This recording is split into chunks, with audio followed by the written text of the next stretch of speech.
Bonjour, portez-vous bien, prenez bien soin de vous et respectez les consignes, la distanciation sociale, sans pour autant négliger de pratiquer la proximité cinéphilique, comme nous vous le recommandons désormais depuis un certain temps, ici à l'Odyssée. Euh, Aujourd'hui, suggestion cinéphile numéro 21, avec un film qui est un grand chef-d'œuvre, fait par un réalisateur dont on a déjà parlé de deux films, Roberto Rossellini, et le film s'appelle Europe 51. Pour un tout petit peu compliquer les choses, le film sort en 1952, il a été conçu, produit, réalisé en 1951, et il s'appelle donc Europe 1951.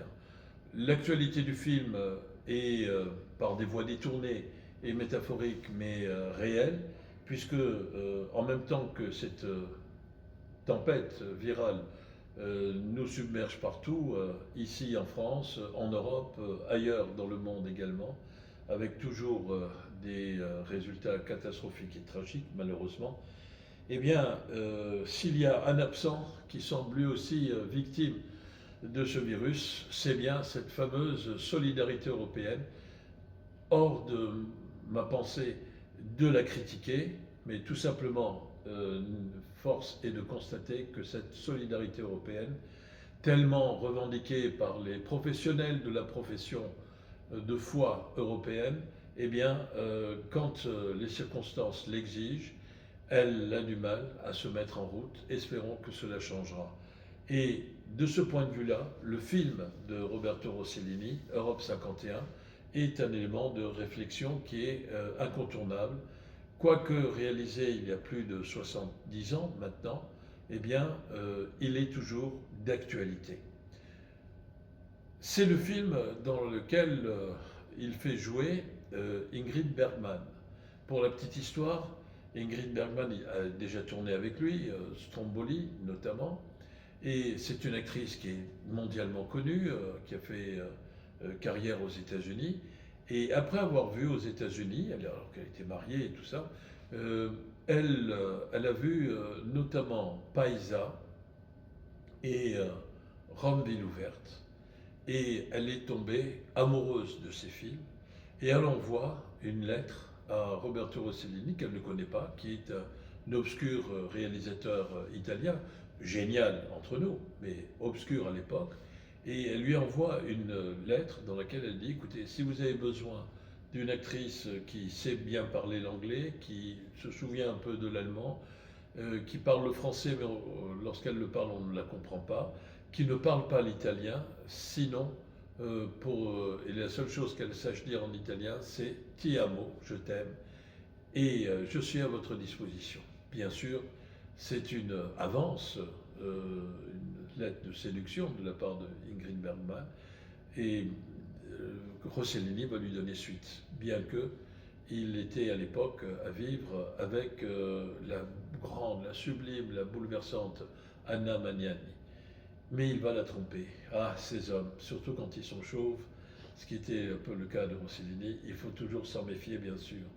Le film est un film grave, Europe 51, un sujet tragique qui va donner l'occasion, en gros, c'est l'histoire d'une grande famille bourgeoise qui vit industrielle, qui vit à Milan, avec tous les parents, etc. Donc c'est une cellule de notabilité et de propriété plus que respectable par rapport à ceux qui privilégient comme critère de référence l'argent, la notabilité et la puissance liée aux activités et à la finance. Eh bien, cette famille vit une vie mondaine comme pour pouvoir tourner le dos à toutes les misères de la Deuxième Guerre mondiale et ne pas trop tenir compte des misères ambiantes engendrées par les destructions de la Deuxième Guerre mondiale. Ils ont un enfant qui a 9 ans, qui est un enfant qui vit avec gouvernante dans un cadre très luxueux. Il ne manque de rien, sinon de l'essentiel, hein, de la chaleur humaine, de l'amour paternel, maternel, d'une chaleur d'humanité. C'est ce qui lui manque.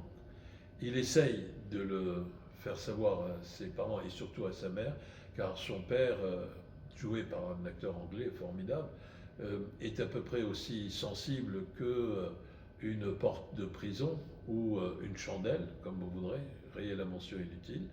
Eh bien, mais les préoccupations mondaines, les dîners, les choses à faire, qui sont d'une grande futilité d'ailleurs, eh bien, empêchent la mère de s'occuper de lui comme il le faudrait, comme il le vaudrait, comme ce petit enfant le souhaiterait.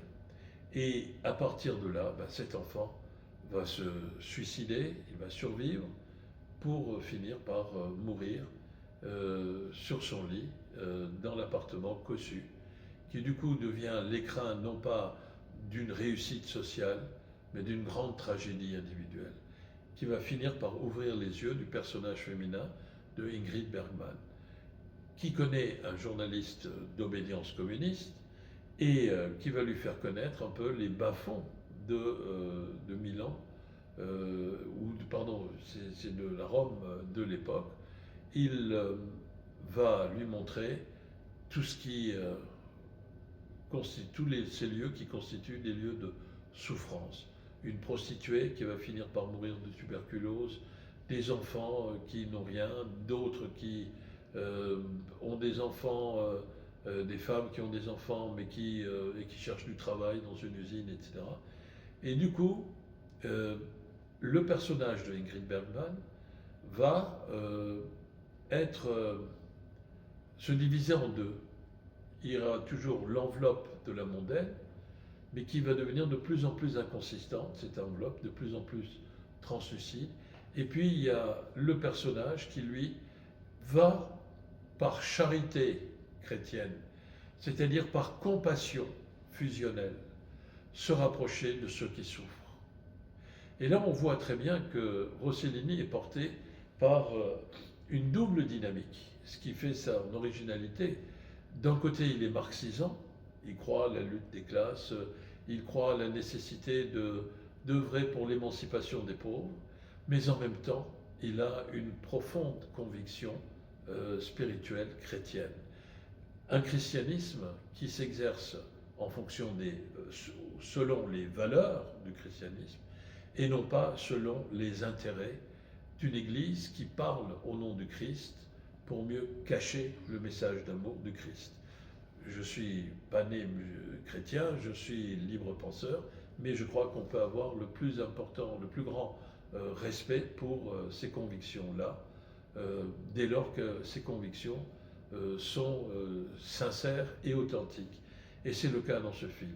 Et la trajectoire de Ingrid Bergman, enfin du personnage d'Ingrid Bergman, eh bien, va devenir totalement atypique pour ce milieu bourgeois notable et constituer un scandale de plus en plus difficilement acceptable, d'autant plus que cet engagement aux côtés des pauvres, des humbles, des humiliés, des désespérés, de ceux qui souffrent de la part du personnage d'Ingrid Bergman, cet engagement devient un scandale qui, de plus, compromet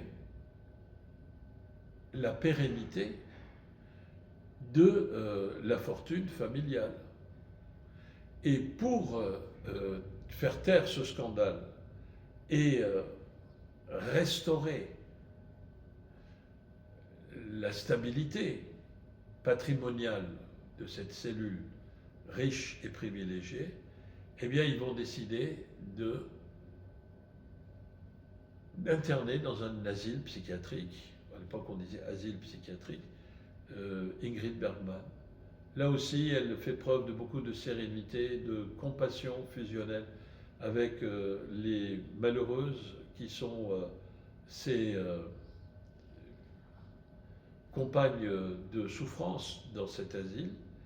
Et il y aura un final du film qui est absolument extraordinaire. La famille rend une dernière fois visite pour voir si elle peut assurer le sauvetage du personnage d'Irène, puisqu'elle s'appelle Irène.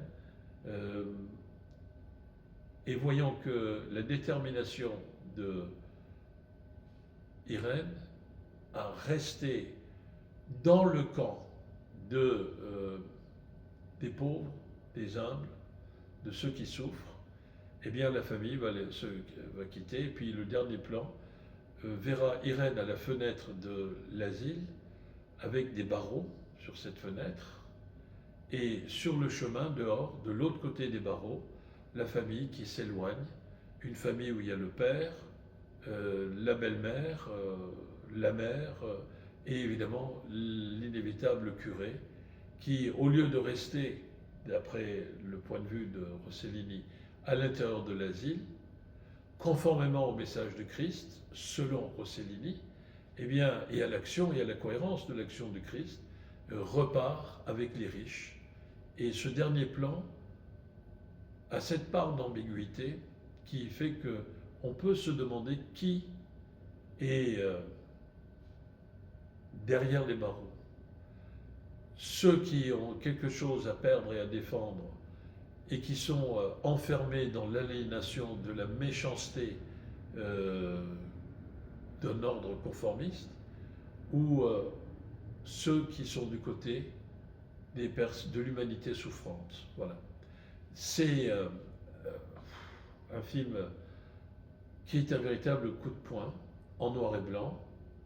Il y a à la fois du néoréalisme et en même temps le monde de ceux qui sont riches, qui sont montrés dans ce film de 1951-52 et qu'il faut voir parce qu'il y a une actualité, parce qu'aujourd'hui, les valeurs, c'est ça qui doit fonder l'Europe? Ou est-ce que l'Europe doit être uniquement et exclusivement organisée dans la perspective de la défense des intérêts particuliers, égoïstes, égocentriques et pas très reluisants? Il faut bien le dire. La réponse est dans le film de Europe 51 de Rossellini, et elle reste, cette réponse, plus que jamais d'actualité. Prenez bien soin de vous. À très bientôt. Merci. Au revoir.